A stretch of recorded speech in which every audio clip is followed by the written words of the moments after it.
ಎಲ್ರಿಗೂ ನಮಸ್ಕಾರ. ನಾನು Harshita. Welcome back to my channel. ಎಲ್ಲರೂ ಹೇಗಿದ್ದೀರಾ? ಐ ಹೋಪ್ ಎಲ್ಲರೂ ಚೆನ್ನಾಗಿದ್ದೀರಾ ಅಂತ ಭಾವಿಸಿ ಇವತ್ತಿನ ಒಂದು ವಿಡಿಯೋನ ಸ್ಟಾರ್ಟ್ ಮಾಡ್ತಾ ಇದ್ದೀನಿ. ಗೃಹಲಕ್ಷ್ಮಿ ಯೋಜನಾ 27ನೇ ಕಂತಿನ ಹಣ ಯಾವಾಗ ಬಿಡುಗಡೆ ಆಗ್ತಾ ಇದೆ, ಬಿಡುಗಡೆ ಹಂತಕ್ಕೆ ಏನಾದರೂ ಬಂದಿದೆಯಾ? ಸೊ ಇವಾಗ ಯುಗಾದಿ ಹಬ್ಬ ಬೇರೆ ಹತ್ರ ಬರ್ತಾ ಇದೆ ಅಲ್ವಾ? ಸೊ ಹಬ್ಬದ ದಿನ ಬಿಡುಗಡೆ ಮಾಡ್ತಾರೆ, ಹಬ್ಬಕ್ಕಿಂತ ಮೊದಲೇ ಮಾಡ್ತಾರಾ ಏನು ಅಂತ ಹೇಳ್ಬಿಟ್ಟು ಅದ್ರ ಬಗ್ಗೆ ಇನ್ ಡೀಟೇಲ್ ಆಗಿ ಈ ಒಂದು ವಿಡಿಯೋದಲ್ಲಿ ಮಾಹಿತಿನ ತಿಳಿಸ್ಕೊಡ್ತಾ ಇದ್ದೀನಿ. ತುಂಬ ಜನ ವೆಯ್ಟ್ ಮಾಡ್ತಾ ಇದ್ದಾರೆ 27ನೇ ಕಂತಿನ ಹಣಕ್ಕೋಸ್ಕರ. ಸೊ ಹಾಗೆ ಮಾರ್ಚ್ ತಿಂಗಳ ಪಿಂಚಣಿ ಹಣನೂ ಕೂಡ ಯಾವಾಗ ರಿಲೀಸ್ ಆಗುತ್ತೆ? ಕಳೆದ 2-3 ತಿಂಗಳಿಂದ 10ನೇ ತಾರೀಕು ಒಳಗಡೆನೆ ರಿಲೀಸ್ ಆಗ್ತಾ ಇತ್ತು. 4ನೇ ತಾರೀಕು, 5ನೇ ತಾರೀಕು, 6ನೇ ತಾರೀಕು. ಸೊ ಈ ರೀತಿ ಇವಾಗ ಇನ್ನೂ ಕೂಡ ಬಿಡುಗಡೆ ಆಗಿಲ್ವಲ್ಲ ಈ ತಿಂಗಳಲ್ಲಿ. 10ನೇ ತಾರೀಕು ಒಳಗಡೆನೆ ಆಗುತ್ತಾ ಅಥವಾ ಇನ್ನೂ ಲೇಟ್ ಆಗುತ್ತಾ, ಏನು ಬಿಡುಗಡೆ ಹಂತಕ್ಕೆ ಏನಾದರೂ ಬಂದಿದೆಯಾ ಅಂತ ಹೇಳ್ಬಿಟ್ಟು ಅದ್ರ ಬಗ್ಗೆನೂ ಕೂಡ ಈ ಒಂದು ವಿಡಿಯೋದಲ್ಲಿ ಮಾಹಿತಿನ ತಿಳಿಸ್ಕೊಡ್ತಾ ಇದ್ದೀನಿ. ಹಾಗೆ ನಿನ್ನೆ ನಡೆದ ಬಜೆಟ್ ಅಲ್ಲಿ ಏನೆಲ್ಲ ಸಿಹಿ ಸುದ್ದಿಗಳಿದೆ ಜನಸಾಮಾನ್ಯರಿಗೆ ಅಂತ ಹೇಳ್ಬಿಟ್ಟು ಅದ್ರ ಬಗ್ಗೆನೂ ಕೂಡ ತಿಳಿಸ್ಕೊಡ್ತೀನಿ. ಬಜೆಟ್ ಹಿಂದಿನ ದಿನ ತುಂಬಾ ಸುದ್ದಿ ಮಾಡಿದ್ರು. ಎಲ್ಲಾ ಗೃಹಲಕ್ಷ್ಮಿಯರಿಗೂ ಕೂಡ ವರ್ಷಕ್ಕೆ 2 ಸೀರೆ ಕೊಡ್ತಾರಂತೆ, ಬಜೆಟ್ ಅಲ್ಲಿ ಘೋಷಣೆ ಮಾಡ್ತಾರೆ ಅಂತ ಹೇಳ್ಬಿಟ್ಟು ಬಜೆಟ್ ಅಲ್ಲಿ ತಿಳಿಸಿದಾರಾ ಇಲ್ವಾ, ಅದೇನು ಫೇಕಾ ಏನು ಅಂತ ಹೇಳ್ಬಿಟ್ಟು ಅದ್ರ ಬಗ್ಗೆನೂ ಕೂಡ ತಿಳಿಸ್ಕೊಡ್ತಾ ಇದ್ದೀನಿ. ಜೊತೆಗೆ ಕೆಲವೊಂದಿಷ್ಟು ಜನಕ್ಕೆ ತುಂಬಾನೇ ಡೌಟ್ಗಳಿದೆ. ಈಗ ಗೃಹಲಕ್ಷ್ಮಿ ಬಾಕಿ ಹಣನ ಹಿಂಪಡಿತೀವಿ ಅಂತ ಹೇಳ್ಬಿಟ್ಟು ತಿಳಿಸಿದ್ರಲ್ವಾ? ಸೊ ಅಂತಂದ್ರೆ ಯಾರ್ದೆಲ್ಲ ಹಿಂಪಡಿತಾರೆ, ಯಾಕೆ ಹಿಂಪಡಿತಾರೆ, ಜೊತೆಗೆ ಇವಾಗ ಎಲ್ಲರೂ ಕೂಡ ಕಡ್ಡಾಯವಾಗಿ ಜೀವಿತ ಪ್ರಮಾಣ ಪತ್ರನ ಸಲ್ಲಿಸಬೇಕು ಅಂತ ಹೇಳ್ಬಿಟ್ಟು ಈ ಒಂದು ಸುದ್ದಿಗಳು ತುಂಬಾನೇ ವೈರಲ್ ಆಗ್ತಾ ಇದೆ. ಹಾಗಾದ್ರೆ ಈಗಲೇ ಸಲ್ಲಿಸಬೇಕಾ, ಎಲ್ಲರೂ ಸಲ್ಲಿಸಬೇಕಾ, ಸರ್ಕಾರದಿಂದ ಅಫಿಷಿಯಲ್ ಆಗಿ ಅನೌನ್ಸ್ ಆಗಿದೆಯಾ ಏನು ಅಂತ ಹೇಳ್ಬಿಟ್ಟು ಅದ್ರ ಬಗ್ಗೆನೂ ಕೂಡ ಈ ಒಂದು ವಿಡಿಯೋದಲ್ಲಿ ಮಾಹಿತಿನ ತಿಳಿಸ್ಕೊಡ್ತಾ ಇದ್ದೀನಿ. ಯಾರೆಲ್ಲ ವಿಡಿಯೋ ನೋಡ್ತಾ ಇದ್ದೀರಾ ಸ್ಕಿಪ್ ಮಾಡದೆ ಕೊನೆವರೆಗೂ ನೋಡಿ. ಹಾಗೆ ನೀವೇನಾದ್ರೂ ನನ್ನ ಚಾನಲ್ನ ಫಸ್ಟ್ ಟೈಮ್ ನೋಡ್ತಾ ಇದ್ದೀರಾ, ಹೊಸದಾಗಿ ಏನಾದರೂ ನನ್ನ ಚಾನಲ್ ನೋಡ್ತಾ ಇದ್ದೀರಾ ಅಂದರೆ ಪ್ಲೀಸ್ ಹರ್ಷಿತಾ ಯೂಟ್ಯೂಬ್ ಚಾನಲ್ನ ಸಬ್ಸ್ಕ್ರೈಬ್ ಮಾಡ್ಕೊಳ್ಳಿ. ಹಾಗೆ ಈ ಮಾಹಿತಿ ಇಷ್ಟ ಆದರೆ ವಿಡಿಯೋಗೊಂದು ಪ್ಲೀಸ್ ಲೈಕ್ ಮಾಡಿ. ನೀವು ಮಾಡುವಂಥ ಒಂದು ಸಬ್ಸ್ಕ್ರೈಬು ಲೈಕೆ ನಮಗೆ ತುಂಬ ಖುಷಿ ಆಗುತ್ತೆ ವಿಡಿಯೋ ಮಾಡೋದಕ್ಕೆ. ನಿಮ್ಗಳ ಸಪೋರ್ಟೇ ತುಂಬ ಮುಖ್ಯವಾಗಿ ಬೇಕಾಗೋದು. ಸೊ ಹಾಗಾಗಿ ಎಲ್ಲರೂ ಕೂಡ ಸಬ್ಸ್ಕ್ರೈಬ್ ಮಾಡಿ ಸಪೋರ್ಟ್ ಮಾಡಿ ಅಂತ ಕೇಳ್ತಾ ಈ ಒಂದು ವಿಡಿಯೋನ ಸ್ಟಾರ್ಟ್ ಮಾಡ್ತಾ ಇದ್ದೀನಿ. ಗೃಹಲಕ್ಷ್ಮಿ ಯೋಜನಾ 27ನೇ ಕಂತಿನ ಹಣದ ಬಗ್ಗೆನೇ ತುಂಬ ಕಮೆಂಟ್ಸ್ಗಳು, ತುಂಬ ವೆಯ್ಟ್ ಮಾಡ್ತಾ ಇದ್ದಾರೆ. ಇವತ್ತು ಬರುತ್ತಾ, ನಾಳೆ ಬರುತ್ತಾ, ಯಾವಾಗ ಬರುತ್ತೆ ಅಂತ ಹೇಳ್ಬಿಟ್ಟು. ಅದೇನು ಫೆಬ್ರವರಿ ತಿಂಗಳ ಕಂತಲ್ಲ ಅಲ್ವಾ? ಸೊ 27ನೇ ಕಂತಿನ ಹಣ ಬಂದು ಡಿಸೆಂಬರ್ ತಿಂಗಳದಲ್ವಾ? ಈಗ 26ನೇ ಕಂತಿನ ಹಣ ನವಂಬರ್ದು, 27 ಡಿಸೆಂಬರ್ದು.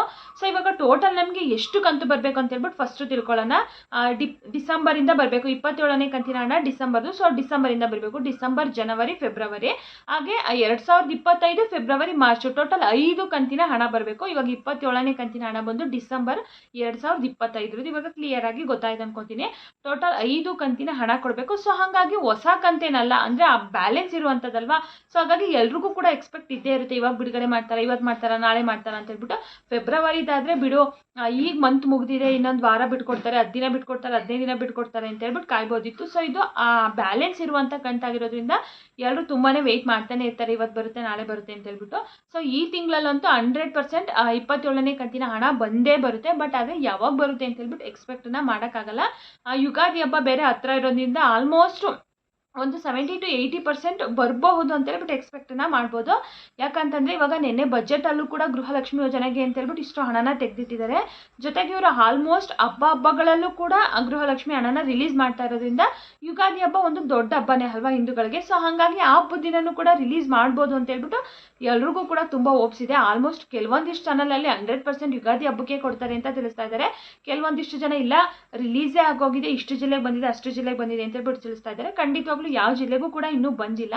ಯುಗಾದಿ ಹಬ್ಬಕ್ಕೂ ಕೂಡ ನಾವು ರಿಲೀಸ್ ಮಾಡ್ತೀವಿ ಅಂತ ಹೇಳ್ಬಿಟ್ಟು ಲಕ್ಷ್ಮೀ ಹೆಬ್ಬಾಳ್ಕರ್ ಮೇಡಮು ಕೂಡ ತಿಳಿಸಿಲ್ಲ. ಇನ್ನು DBT ಸ್ಟೇಟಸ್ ಅಲ್ಲಿ ಚೆಕ್ ಮಾಡಿ ನೋಡಿದಾಗ ಬಿಡುಗಡೆ ಹಂತಕ್ಕೆ ಏನಾದರೂ ಬಂದಿದೆಯಾ ಅಂತ ಹೇಳ್ಬಿಟ್ಟು ಅಲ್ಲಿ ಏನೂ ಕೂಡ ತೋರಿಸ್ತಾ ಇಲ್ಲ. ಸೊ ಮಹಿಳಾ ಮತ್ತು ಮಕ್ಕಳ ಕಲ್ಯಾಣ ಇಲಾಖೆಯಿಂದ ಅವರು ಲೆಟರ್ನ ಕಳಿಸಿದ್ದಾರೆ. ಅಂದರೆ ಇಷ್ಟು ಫಲಾನುಭವಿಗಳಿದ್ದಾರೆ, ಇಷ್ಟು ಹಣನ ನೀವು ಈ ತಿಂಗಳಲ್ಲಿ ರಿಲೀಸ್ ಮಾಡಬೇಕು, ಈ ಕಂತಿಗೆ ಅಂತ ಹೇಳ್ಬಿಟ್ಟು ಕಳಿಸಿರ್ತಾರೆ. ಸೊ ಕೊಟೇಶನ್ನ ಸೊ ಅದ್ರ ಬೇಸಿಸ್ ಮೇಲೆ ಅವರು ಹಣನ ರಿಲೀಸ್ ಮಾಡ್ತಾರೆ. ಹಣಕಾಸು ಇಲಾಖೆಯಿಂದ ಇನ್ನೂ ಹಣ ಬಂದಿಲ್ಲ. ಸೊ ಹಾಗಾಗಿ ವೆಯ್ಟ್ ಮಾಡ್ತಾ ಇದ್ದಾರೆ ಮಹಿಳಾ ಮತ್ತು ಮಕ್ಕಳ ಕಲ್ಯಾಣ ಇಲಾಖೆಯಿಂದ. ಹಣ ಏನಾದರೂ ಬಂತು ಅಂದರೆ ಇಮಿಡಿಯೇಟಾಗಿ ಅವರು ಕೂಡ ಕೊಟ್ಬಿಡ್ತಾರೆ. ಇಟ್ಕೊಂಡು ಅವರು ಏನು ಮಾಡ್ತಾರಲ್ವಾ, ಯಾವಾಗಿದ್ರೂ ರಿಲೀಸ್ ಮಾಡಲೇಬೇಕು. ಸೊ ಹಾಗಾಗಿ ಇಮಿಡಿಯೇಟಾಗಿ ಕೊಡ್ತೀವಿ ಅಂತ ಹೇಳ್ಬಿಟ್ಟು ತಿಳಿಸಿದ್ದಾರೆ. ಈಗ ಹಣಕಾಸು ಇಲಾಖೆಯಿಂದ ಹಣ ರಿಲೀಸ್ ಆಗಬೇಕು ಅಷ್ಟೇ. ಅಲ್ಲ ಆಯಿತು ಅಂತಂದರೆ ಇವರು ತಕ್ಷಣವೇ ಜಿಲ್ಲಾ ಪಂಚಾಯತ್, ಜಿಲ್ಲಾ ಕಚೇರಿಗಳಿಗೆ, ತಾಲೂಕು ಕಚೇರಿಗಳಿಗೆ ಕೊಟ್ಬಿಡ್ತಾರೆ. ಸೊ ಅಲ್ಲಿ ಒಂದು ವಾರದವರೆಗೂ ಕೂಡ ಪ್ರೋಸೆಸ್ಸನ್ನು ತಗೊಳುತ್ತೆ. ಒಂದು ವಾರ, ಒಂದು 7-8 ದಿನ ತಗೊಳುತ್ತೆ. ಅದಾದಮೇಲೆ ಆಟೋಮೆಟಿಕ್ ಫಲಾನುಭವಿಗಳ ಖಾತೆಗೆ ಜಮಾ ಆಗೋದಕ್ಕೆ ಸ್ಟಾರ್ಟ್ ಆಗುತ್ತೆ. ಇದ್ರ ಬಗ್ಗೆ ರೀಸೆಂಟಾಗಿ ಲಕ್ಷ್ಮೀ ಹೆಬ್ಬಾಳ್ಕರ್ ಮೇಡಮ್ ಕೂಡ ಏನೋ ಅಪ್ಡೇಟನ್ನು ಕೊಟ್ಟಿಲ್ಲ. 27ನೇ ಕಂತಿನ ಹಣದ ಬಗ್ಗೆ ಆಗಲಿ, ಬಾಕಿ ಕಂತುಗಳ ಬಗ್ಗೆ ಆಗಲಿ. ಸೊ DBT ಸ್ಟೇಟಸಲ್ಲಿ ಚೆಕ್ ಮಾಡಿದಾಗ ಇಲ್ಲ, ಅಲ್ಲಿ ಇನ್ನೇನು ತೋರಿಸ್ತಾ ಇಲ್ಲ. ಮಹಿಳಾ ಮತ್ತು ಮಕ್ಕಳ ಕಲ್ಯಾಣ ಇಲಾಖೆದ ಮಾಹಿತಿ ಸಿಕ್ಕಿರುವಂಥದ್ದು ನಮ್ಮಿಂದ ನಾವು ಕೊಟೇಶನ್ನ ಕಳಿಸ್ಕೊಟ್ಟಿದ್ದೀವಿ, ಇಷ್ಟು ಹಣನ ರಿಲೀಸ್ ಮಾಡಬೇಕಂತ ಹೇಳ್ಬಿಟ್ಟು. ಅದು ಮಾಡಿದ ತಕ್ಷಣ ಇಮಿಡಿಯೇಟಾಗಿ ನಾವು ಫಲಾನುಭವಿಗಳ ಖಾತೆಗೆ ಹಾಕ್ತೀವಿ ಅಂತ ಹೇಳ್ಬಿಟ್ಟು ತಿಳಿಸಿದ್ದಾರೆ. ಸೊ ಹಂಗಾಗಿ ಇನ್ನೂ ಅಫಿಷಿಯಲಿ ಅನೌನ್ಸ್ ಆಗೋವರೆಗೂ ವೆಯ್ಟ್ ಮಾಡೋಣ. ಹೇಳ್ದಂಗೆ ಆಲ್ಮೋಸ್ಟ್ ಯುಗಾದಿ ಹಬ್ಬಕ್ಕಂತೂ ಬರ್ಬೋದು. ಇನ್ ಕೇಸ್ ಯುಗಾದಿ ಹಬ್ಬಕ್ಕೆ ಬರಲಿಲ್ಲ ಅಂದ್ರೂ ಕೂಡ ಈ ತಿಂಗಳು ಮಂತ್ ಎಂಡ್ ಅಷ್ಟರಲ್ಲಂತೂ 27ನೇ ಕಂತಿನ ಹಣ ಬಂದೇ ಬರುತ್ತೆ. ಸೊ ಅಲ್ಲಿವರೆಗೂ ಕೂಡ ವೆಯ್ಟ್ ಮಾಡೋಣ. ಸದ್ಯಕ್ಕೆ ಇನ್ನು 27ನೇ ಕಂತಿನ ಹಣ ಬಿಡುಗಡೆ ಆಗಿಲ್ಲ, ಮತ್ತು ಜೊತೆಗೆ ಡೇಟು ಕೂಡ ಫಿಕ್ಸ್ ಆಗಿಲ್ಲ. ಇದೇ ಡೇಟಿಗೆ ಬರುತ್ತೆ, 10ನೇ ತಾರೀಕೆ ಬರುತ್ತೆ, 15ನೇ ತಾರೀಕೆ ಬರುತ್ತೆ ಅಂತ ಹೇಳ್ಬಿಟ್ಟು ಫಿಕ್ಸ್ ಆಗಿಲ್ಲ. ಹೇಳ್ದಂಗೆ ಹಬ್ಬಕ್ಕೆ ಬಂದರೆ ಬರ್ಬೋದು, ಇಲ್ಲಾಂದರೆ ಮಂತ್ ಎಂಡ್ ಅಷ್ಟರಲ್ಲಂತೂ ಬಂದೇ ಬರುತ್ತೆ. 1 ಕಂತಂತೂ ಕೊಡ್ತಾರೆ, 2 ಕಂತು 3 ಕಂತು ಕೊಡೋದು 100% ಡೌಟ್ ಅಂತಲೇ ಹೇಳ್ಬೋದು. ಬಟ್ 1 ಕಂತಂತೂ ಬಂದೇ ಬರುತ್ತೆ 27ನೇ ಕಂತಿನ ಹಣ. ಮತ್ತು ಅದ್ರ ಬಗ್ಗೆ ಏನಾದರೂ ಅಪ್ಡೇಟ್ ಬಂದರೆ ಖಂಡಿತವಾಗ್ಲೂ ಇಮಿಡಿಯೇಟಾಗಿ ತಿಳಿಸ್ಕೊಡ್ತೀನಿ. ಇನ್ನು ಮಾರ್ಚ್ ತಿಂಗಳ ಪಿಂಚಣಿ ಹಣದ ಬಗ್ಗೆ ನೋಡೋದಾದರೆ ಅದು ಕೂಡ ಕಳೆದ 3-4 ತಿಂಗಳಿಂದ ಏನಾಗ್ತಿತ್ತು, 10ನೇ ತಾರೀಕು ಒಳಗಡೆನೇ ರಿಲೀಸ್ ಮಾಡ್ತಾ ಇದ್ರು. 4ನೇ ತಾರೀಕು, 5ನೇ ತಾರೀಕು, 6ನೇ ತಾರೀಕು ಅಷ್ಟರಲ್ಲೇ. ಸೊ ಈ ತಿಂಗಳು ಇನ್ನೂ ರಿಲೀಸ್ ಆಗಿಲ್ವಲ್ಲ, ಯಾವಾಗ ಬಿಡುಗಡೆ ಆಗುತ್ತೆ ಅಂತ ತುಂಬ ಜನ ವೆಯ್ಟ್ ಮಾಡ್ತಾ ಇದ್ದಾರೆ. ಪಿಂಚಣಿ ಹಣ ಆಲ್ಮೋಸ್ಟ್ ಬಿಡುಗಡೆ ಹಂತಕ್ಕೆ ಬಂದಿದೆ. ಚೆಕ್ ಮಾಡಿ ನೋಡಿದಾಗ ಇನ್ನೊಂದು 2-3 ದಿನದಲ್ಲಿ ಬಹುಶಃ ಫಲಾನುಭವಿಗಳ ಖಾತೆಗೆ ಜಮಾ ಆಗಕ್ಕೆ ಸ್ಟಾರ್ಟ್ ಆಗುತ್ತೆ ಅನಿಸುತ್ತೆ. ಇವತ್ತು ಸಾಟರ್ಡೆ ಆಗಿರೋದ್ರಿಂದ ಮೇ ಬಿ ಇವತ್ತು ಬಂದರೂ ಬರ್ಬೋದು. ಇನ್ ಕೇಸ್ ನಾಳೆ ಇಲ್ಲಾಂದರೆ ಸೋಮವಾರದಿಂದ ಆಗ್ಬೋದು. ಕೆಲವೊಂದಿಷ್ಟು ಜನಕ್ಕೆ ಫೆಬ್ರವರಿ ತಿಂಗಳ ಪಿಂಚಣಿ ಹಣನೂ ಕೂಡ ಬಂದಿಲ್ಲ, ಅದ್ರ ಬಗ್ಗೆನೂ ಕೂಡ ತಿಳಿಸ್ಕೊಡಿ ಅಂತ ಹೇಳ್ತಾ ಇದ್ದಾರೆ. ಸೊ ಯಾರಿಗೆಲ್ಲ ಬಂದಿಲ್ಲ ಅವರು ವೆಯ್ಟ್ ಮಾಡಿ. ಖಂಡಿತವಾಗ್ಲೂ ಇವಾಗೇನು ಮಾರ್ಚ್ ತಿಂಗಳಲ್ಲಿ ಬಿಡುಗಡೆ ಆಗುತ್ತಲ್ವಾ, ಸೊ ಅವಾಗ 2 ಕಂತಿಂದು ಒಟ್ಟಿಗೆ ಬರುತ್ತೆ, ಅಂದರೆ 2 ತಿಂಗಳದ್ದು ಒಟ್ಟಿಗೆ ಬರುತ್ತೆ ಅಂತ ಹೇಳ್ಬಿಟ್ಟು ತಿಳಿಸಿದ್ದಾರೆ.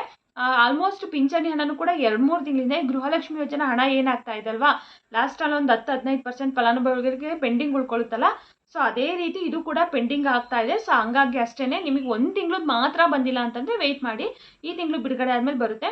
ಅಥವಾ ನಿಮಗೆ 3-4 ತಿಂಗಳಿಂದ ಬಂದಿಲ್ಲ ಅಂತಂದರೆ ನಿಮ್ಮ ಹತ್ತಿರದಲ್ಲಿ ತಾಲೂಕು ಆಫೀಸಿಗೆ ಹೋಗಿ ಅಲ್ಲಿ ಪೆನ್ಷನ್ ಸೆಕ್ಷನ್ ಇರುತ್ತಲ್ವ, ಅಲ್ಲಿ ಹೋಗಿ ಭೇಟಿ ನೀಡಿ ಯಾಕೆ ಬಂದಿಲ್ಲ ಅಂತ ಹೇಳ್ಬಿಟ್ಟು ತಿಳಿಸ್ಕೊಡ್ತಾರೆ. ಪಿಂಚಣಿ ತಗೊಳ್ಳುವಂಥವ್ರು ಪ್ರತಿ ವರ್ಷ ನವೆಂಬರ್ ಅಥವಾ ಡಿಸೆಂಬರಲ್ಲಿ ಜೀವಿತ ಪ್ರಮಾಣ ಪತ್ರನ ಎಲ್ಲರೂ ಕೂಡ ಕಡ್ಡಾಯವಾಗಿ ಕೊಡಬೇಕಲ್ವಾ.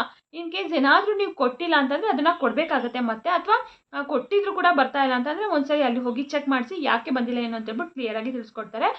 ಫೆಬ್ರವರಿ ಮಾತ್ರ ಬಂದಿಲ್ಲ ಅಂತಂದರೆ ವೆಯ್ಟ್ ಮಾಡಿ, ನಿಮಗೆ ಮಾರ್ಚ್ ತಿಂಗಳಲ್ಲಿ ಏನು ರಿಲೀಸ್ ಆಗುತ್ತಲ್ಲ ಅದ್ರ ಜೊತೆಗೆ ಒಟ್ಟಿಗೆ ಬರುತ್ತೆ ಅಂತ ಹೇಳ್ಬಿಟ್ಟು ತಿಳಿಸಿದ್ದಾರೆ. ಇನ್ನೇನೊಂದು 2-3 ದಿನದಲ್ಲಿ ಇವತ್ತೇ ಆದರೂ ಕೂಡ ಆಗ್ಬೋದು, ಹೇಳೋಕ್ಕಾಗಲ್ಲ.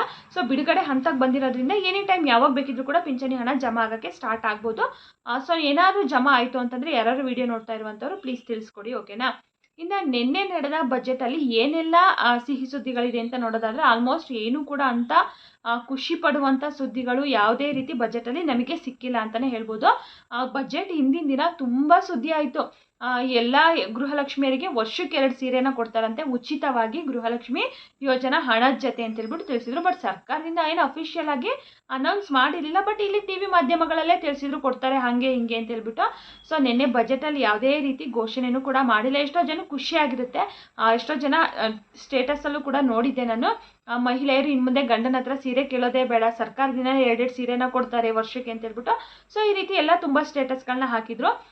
ಈಗ ಕೂಡ 2,000ನೇ ಕೊಡೋಕೆ ಇಷ್ಟು ಒದ್ದಾಡ್ತಾ ಇದ್ದಾರೆ. ಇನ್ನು ಸೀರೆ ಕೊಡ್ತಾರೆ ಅಂತಂದರೆ ನಿಜವಾಗ್ಲೂ ಅದು ನಂಬುವಂಥ ಮಾತೇ ಅಲ್ಲ ಬಿಡಿ. ಸೊ ಅದ್ರ ಬಗ್ಗೆನೂ ಕೂಡ ಏನೂ ಅನೌನ್ಸ್ ಆಗಿಲ್ಲ, ಅದೊಂದು ರೀತಿ ಫೇಕ್ ಮಾಹಿತಿ ಅಂತಲೇ ಹೇಳ್ಬೋದು.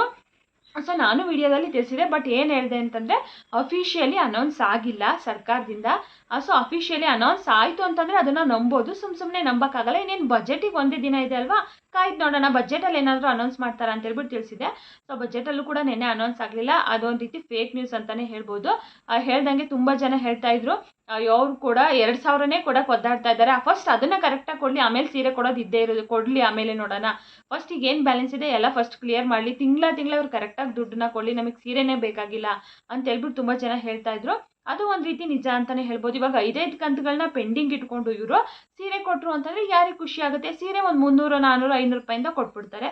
ಸೊ ಅದಕ್ಕೆ ಖುಷಿ ಆಗುತ್ತಾ? ಖಂಡಿತವಾಗ್ಲೂ ಇಲ್ಲ. ಇವರು 2 ಸಾವಿರನ ಕರೆಕ್ಟಾಗಿ ಕೊಟ್ಟರು ಅಂತಂದರೆ ಅದಕ್ಕಿಂತ ಖುಷಿ ಬೇರೆ ಏನೂ ಇಲ್ಲ. ತಿಂಗಳ ಕರೆಕ್ಟಾಗಿ ಕೊಟ್ಟರೆ ಅದೇ ಒಂದು ಎಲ್ರಿಗೂ ಸೀರೆ ಕೊಟ್ಟಷ್ಟು ಸಂತೋಷ ಅಂತಲೇ ಹೇಳ್ಬೋದು. ಫೈನಲಿ ಅದ್ರ ಬಗ್ಗೆ ಏನೂ ಅನೌನ್ಸ್ ಆಗಿಲ್ಲ. ಜೊತೆಗೆ ಇನ್ನು 5 ಗ್ಯಾರಂಟಿ ಯೋಜನೆಗಳಲ್ಲಿ 4 ಗ್ಯಾರಂಟಿ ಯೋಜನೆಗಳಿಗೆ ಮಾತ್ರನೇ ಬಜೆಟಲ್ಲಿ ದುಡ್ಡು ತೆಗೆದಿಟ್ಟಿದ್ದಾರೆ. ಯುವ ನಿಧಿ ಯೋಜನೆಗೆ 1 ರೂಪಾಯಿನೂ ಕೂಡ ದುಡ್ಡು ತೆಗೆದಿಟ್ಟಿಲ್ಲ. ಅಂದರೆ ಬಹುಶಃ ಯುವ ನಿಧಿ ಯೋಜನೆ ಇನ್ನು ಮುಂದೆ ಕ್ಯಾನ್ಸಲ್ ಆಗ್ಬೋದು ಅಂತ ಅನ್ಸುತ್ತೆ.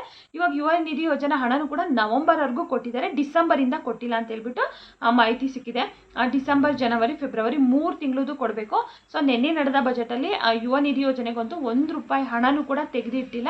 ಸೊ ಹಾಗಾಗಿ ಇನ್ನು ಮುಂದೆ ಯುವ ನಿಧಿ ಕೊಡ್ತಾರೆ ಅನ್ನೋ ಗ್ಯಾರಂಟಿನೂ ಇಲ್ಲ, ಮೇ ಬಿ ಕ್ಯಾನ್ಸಲ್ ಆಗ್ಬೋದು ಅಂತ ಅನಿಸುತ್ತೆ. ಸೊ ನೋಡೋಣ, ಏನಾದರೂ ಡಿಸೆಂಬರ್, ಜನವರಿದು ಬಿಡುಗಡೆ ಮಾಡಿದ್ರು ಅಂತಂದರೆ ಬಹುಶಃ ಎಲ್ಲೋ ಒಂದು ಕಡೆ ಅನಿಸುತ್ತೆ ಕೊಡ್ಬೋದು ಅಂತ ಹೇಳ್ಬಿಟ್ಟು. ಅವ್ರು ಕೊಡಲೇ ಇಲ್ಲ, ಸ್ಟಾಪ್ ಮಾಡಿದ್ರು ಅಂತಂದರೆ ಇನ್ನು ಮುಂದೆ ಸಿಗೋದಿಲ್ಲ ಯುವ ನಿಧಿ ಯೋಜನಾ ಹಣ. ಗೃಹಲಕ್ಷ್ಮಿ ಯೋಜನಾ ಹಣಕ್ಕೆ ತೆಗೆದಿಟ್ಟಿದ್ದಾರೆ. ಜೊತೆಗೆ ಗೃಹ ಜ್ಯೋತಿಗೂ ಕೂಡ ತೆಗೆದಿಟ್ಟಿದ್ದಾರೆ. ಅನ್ನಭಾಗ್ಯ ಹಾಗೆ ಶಕ್ತಿ ಯೋಜನೆ ಉಚಿತ ಬಸ್ ಪ್ರಯಾಣ ಏನಿದೆ ಅದಕ್ಕೂ ಕೂಡ ಎಲ್ಲದಕ್ಕೂ ಕೂಡ ಇಷ್ಟಿಷ್ಟು ಅಮೌಂಟ್ ಅಂತ ಬಜೆಟಲ್ಲಿ ಘೋಷಣೆ ಮಾಡಿದ್ರು. ಬಟ್ ಯುವ ನಿಧಿಗೆ ಮಾತ್ರ ಮಾಡಿಲ್ಲ. ಮತ್ತು ಇನ್ನೊಂದು ಏನಪ್ಪ ಅಂತಂದರೆ ಶಕ್ತಿ ಯೋಜನೆಗೆ ಇವ್ರು ಆಲ್ರೆಡಿ ತುಂಬ ಬ್ಯಾಲೆನ್ಸನ್ನು ಕೊಡಬೇಕು. ಸಾರಿಗೆ ನೌಕರರು ಸಾಕಷ್ಟು ಬಾರಿ ಮುಷ್ಕರ ಮಾಡ್ತೀವಿ ಅಂತ ಹೇಳಿದ್ರು, ಪಾಪ ಮಾಡಿದ್ರು. ಅದಾದಮೇಲೆ ಸರ್ಕಾರ ನಾವು ಕೊಡ್ತೀವಿ ಅಂತ ಹೇಳಿ ಭರವಸೆನ ಕೊಡ್ತಾರೆ, ಕೊಡೋದೇ ಇಲ್ಲ, ಮತ್ತೆ ಮುಷ್ಕರ ಅಂತಾರೆ, ಮತ್ತೆ ಕೊಡ್ತೀವಿ ಅಂತ ಹೇಳ್ತಾರೆ. ಸೊ ಈ ರೀತಿ ಆಗ್ತಾ ಇದೆ. ಇವಾಗ ಬಜೆಟಲ್ಲಿ ಏನು ಅಮೌಂಟ್ ಘೋಷಣೆ ಮಾಡಿದಾರಲ್ವಾ ಈ ಶಕ್ತಿ ಯೋಜನೆಗೆ, ಸೊ ಆ ಅಮೌಂಟ್ ಇವಾಗ ಬ್ಯಾಲೆನ್ಸ್ ಇರೋದಕ್ಕೆ ಕೊಡೋದಕ್ಕೆ ಸಾಕಾಗಲ್ಲ. ಇನ್ನು ಮುಂದೆ ಅದು ವರ್ಷಕ್ಕೆ ಪೂರ್ತಿ ತೆಗೆದಿಟ್ಟಿರೋದನ್ನ ಹೇಗೆ ಮ್ಯಾನೇಜ್ ಮಾಡ್ತಾರೋ ಖಂಡಿತವಾಗ್ಲೂ ಗೊತ್ತಿಲ್ಲ.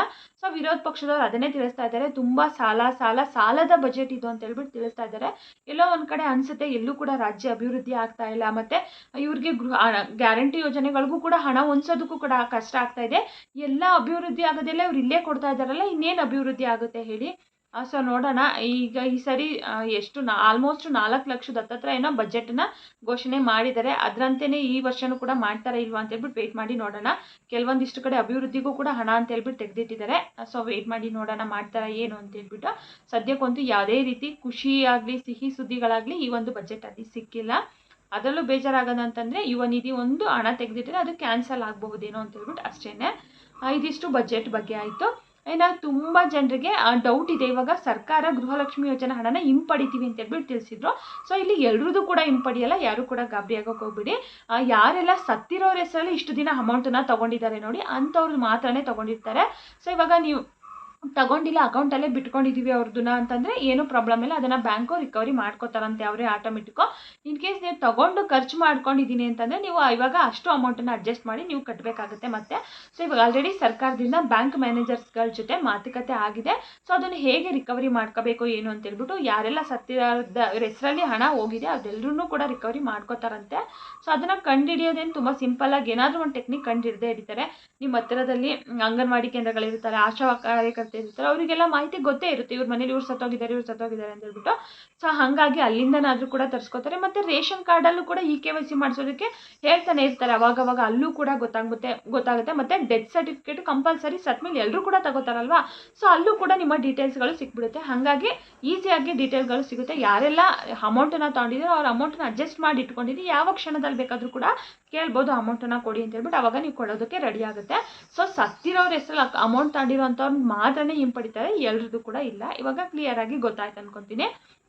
ಇನ್ನು ಜೀವಿತ ಪ್ರಮಾಣ ಪತ್ರನೂ ಕೂಡ ಅಷ್ಟೇ ಕಡ್ಡಾಯವಾಗಿ ಎಲ್ಲರೂ ಸಲ್ಲಿಸಬೇಕು ಅಂತ ಹೇಳ್ಬಿಟ್ಟು ಒಂದಿಷ್ಟು ಮಾಹಿತಿಗಳು ಬರ್ತಾ ಇದೆ. ಸಾಕಷ್ಟು ಚಾನಲ್ಗಳು ತಿಳಿಸ್ತಾ ಇದ್ದಾರೆ, ಖಂಡಿತವಾಗ್ಲೂ ಇಲ್ಲ, ಕಡ್ಡಾಯವಾಗಿ ಎಲ್ಲರೂ ಸಲ್ಲಿಸಬೇಕು ಅಂತ ಹೇಳ್ಬಿಟ್ಟು ಇನ್ನೂ ಕೂಡ ಅಫಿಷಿಯಲ್ ಆಗಿ ಅನೌನ್ಸ್ ಆಗಿಲ್ಲ.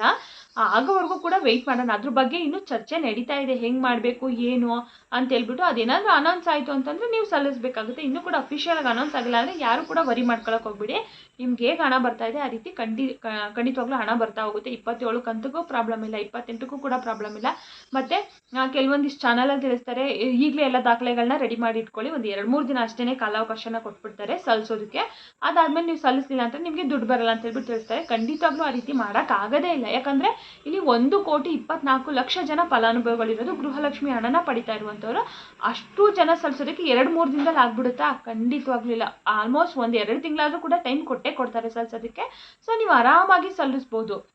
ಯಾರು ಟೆನ್ಷನ್ ಮಾಡ್ಕೊಂಡು ದಾಖಲೆಗಳನ್ನ ರೆಡಿ ಮಾಡಿ ಇಟ್ಕೊಂಡು ಇಲ್ಲೋ ಕೇಳಿ ಏನು ಮಾಡಬೇಡಿ. ಅಫಿಷಿಯಲ್ ಆಗಿ ಅನೌನ್ಸ್ ಆದಮೇಲೆ ನೀವು ಬೇಕಿದ್ರೆ ಹೋಗಿ ಅದನ್ನು ರೆಡಿ ಮಾಡಿಸಿ ಆಮೇಲೆ ನೀವು ಬ್ಯಾಂಕಲ್ಲೇ ಕೊಡಬೇಕಾಗುತ್ತೆ. ಆಲ್ಮೋಸ್ಟ್ ಬ್ಯಾಂಕಲ್ಲಿ ಕೊಟ್ರೇ ಅಲ್ಲಿ ಅವ್ರು ಬದುಕಿದ್ದಾರೆ, ಅವರಿಗೆ ಹಾಕಿ ಅಂತ ಹೇಳ್ಬಿಟ್ಟು ಅವರೇ ಕಳಿಸ್ತಾರೆ. ಸೊ ಅಲ್ಲಿ ಬೇಗ ಪ್ರೊಸೆಸ್ ಆಗಿಬಿಡುತ್ತೆ. ಅದನ್ನು ಬಿಟ್ಟು ಬೇರೆ ಎಲ್ಲೂ ಇಲ್ಲ ಅನ್ಕೊತೀನಿ, ಬ್ಯಾಂಕಲ್ಲೇ ಕೊಡಬೇಕು ಅಂತ ಮಾಡ್ತಾರೆ ಅನ್ಸುತ್ತೆ. ಯಾಕಂದರೆ ಇವಾಗ ತಿಂಗಳ ಪೆನ್ಷನ್ ಹಣ ಬರುತ್ತಲ್ಲ 1,200, ಅದು ಕೂಡ ಅವರು ಕೂಡ ಅಷ್ಟೇ ಬ್ಯಾಂಕಲ್ಲೇ ಕೊಡ್ತಾರೆ. ಇನ್ನು ಸರ್ಕಾರಿ ನೌಕರರಾಗಿದ್ದು ರಿಟೈರ್ಡ್ ಆದಮೇಲೆ ಪೆನ್ಷನ್ ಬರುತ್ತಲ್ಲ ಅವರು ಕೂಡ ಅಷ್ಟೇ ಬ್ಯಾಂಕಲ್ಲೇ ಕೊಡ್ತಾರೆ ಒಂದು ಜೀವಿತ ಪ್ರಮಾಣ ಪತ್ರನ. ಸೊ ಹಾಗಾಗಿ ಗೃಹಲಕ್ಷ್ಮಿ ಯೋಜನಾ ಹಣಕ್ಕೂ ಕೂಡ ಆಲ್ಮೋಸ್ಟ್ ಬ್ಯಾಂಕಲ್ಲೇ ಕೊಡೋ ರೀತಿ ಮಾಡ್ತಾರೆ ಅಂತ ಅನ್ಸುತ್ತೆ. ಸೊ ಅಫಿಷಿಯಲ್ ಆಗಿ ಅನೌನ್ಸ್ ಆಗೋವರೆಗೂ ವೆಯ್ಟ್ ಮಾಡಿ. ಆಯಿತು ಅಂತಂದರೆ ಖಂಡಿತವಾಗ್ಲೂ ಇಮಿಡಿಯೇಟಾಗಿ ವಿಡಿಯೋ ಮಾಡಿ ತಿಳಿಸ್ಕೊಡ್ತೀನಿ. ಸೊ ಅಲ್ಲಿವರೆಗೂ ಕೂಡ ವೆಯ್ಟ್ ಮಾಡಿ. ಇವತ್ತಿನ ಮಾಹಿತಿ ಇದಾಗಿತ್ತು. ಇದ್ರ ಬಗ್ಗೆ ನಿಮ್ಗೆ ಏನೇ ಡೌಟ್ಸ್ ಇದ್ರೂ ಕೂಡ ಕಮೆಂಟ್ ಮಾಡಿ. ಹಾಗೆ ಯಾರೆಲ್ಲ ವಿಡಿಯೋ ನೋಡಿದಿರಾ ಎಲ್ರಿಗೂ ಕೂಡ ತುಂಬಾ ಧನ್ಯವಾದಗಳು. ಮತ್ತೆ ಮುಂದಿನ ವಿಡಿಯೋದಲ್ಲಿ ಸಿಗ್ತೀನಿ. Thank you for watching.